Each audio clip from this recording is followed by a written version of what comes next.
Well, now to the state of our schools with the new school year right around the corner. I mean, it is coming up here. The New York City Department of Education, they have released their new COVID-19 guidelines. News 12 reporter Katie Lesso joins us from in studio to break it all down for us. Katie, what can you tell us? Well, as you mentioned, we still have a couple of weeks to go, but the DOE, they're getting ahead of schedule. And while they say they are encouraging everyone to get vaccinated, students will not be required to be vaccinated. DOE employees, visitors, and anyone who wants to participate in what they call, quote, high-risk extracurricular activities are still required to get vaccinated.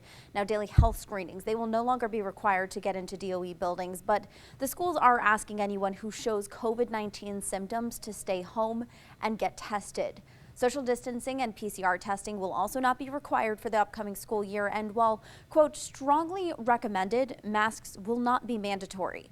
As for ventilation, the DOE says more than 160,000 air purifiers were distributed to schools, and at least 2 of them will be in every single classroom. The DOE says school HVAC systems are upgraded with CDC guidance, that they are monitoring ventilation, and that they'll perform any work as needed. But one parent we spoke to says these guidelines are too vague. I don't want a COVID theater. I don't want us to say, here's a couple of IntelliPure. Look, we're doing something. I want us to really think about how can we protect our children? How can we protect our community?